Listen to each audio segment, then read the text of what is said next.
ఇంగో ఈ మోతవారి గురించే వార్త. కుతికల చెయ్యి పెడితే ఏళ్లకు మందు దాకేటట్టు ఫుల్గా దాగిండోల్లా. నేను ఫారెస్ట్ పత్తిత్తును ఆఫీసర్ను అనుకుంటా వచ్చిపోయే బండ్లను ఆపుకుంటా చెక్కింగ్ చేస్తుండిట్లా బిల్డప్ కొద్దీ. డోర్ తీపిచ్చిండు, కాళ్ళు ఉడిపిస్తే ఇప్పుడు రాత్రి. నువ్వేంటిది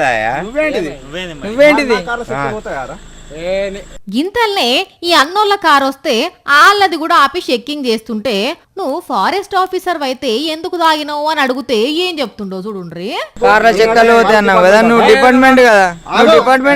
అంతేకాదు ఐడి కార్డు అడిగినా కూడా గింతే, ఏం వాగుతుండో కూడా తెలుస్తలేదు.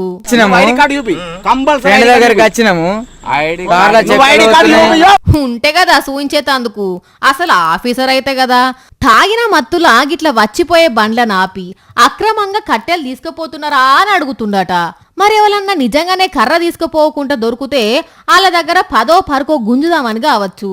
ఈ ఆఫీసర్ గాని తాగుబోతు ఆఫీసర్ పేరు కోరుట్ల నరసయ్య, జగిత్యాల జిల్లా మేడిపల్లి మండలం రాగోజుపేట ఊరు. ఇక వీళ్ళిట్లా గట్టిగా అడిగేటాలకు మూసుకొని పోయిండట. ఈ తాగుడేందో ఈ కథ ఏందో పోన్రి. ఇంగో గిట్లనే తాగిన ఒక అన్న పరిస్థితి చూడుండ్రి ఏమైందో. చూస్తూ రానుల్లా, నేను తాగి డ్రైవింగ్ చేసినందుకు నాకు కోర్టు ఈ శిక్ష వేసిందనే బోర్డు పట్టుకుని రోడ్డు మీద ఎట్లా నిలబడ్డాడో. ఈయనట కామారెడ్డిలా తాగి బైక్ నడుపుకుంటా పోలీసులకు దొరికితే పోలీసులు కోర్టుల హాజరుపరిచిర్రట.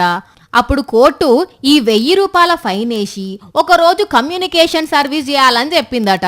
ఈయనను చూసైనా రోడ్డు మీద పోయేటోళ్ళు తాగి డ్రైవింగ్ చేయొద్దని గిట్ల చేసిర్రా అన్నట్టు. తాగుబోతులకు గిట్లనన్న బుద్ధి రావాలి. నియంతృత్వంతో ప్రజా ఉద్యమాలను ఆపగలరా? బెదిరింపులతో ప్రజా గొంతుకును నొక్కగలరా? తెలుగువారి మనస్సాక్షి సాక్షి టీవీ. సాక్షి టీవీ ప్రసారాల కోసం వెంటనే మీ లోకల్ ఆపరేటర్ను సంప్రదించండి.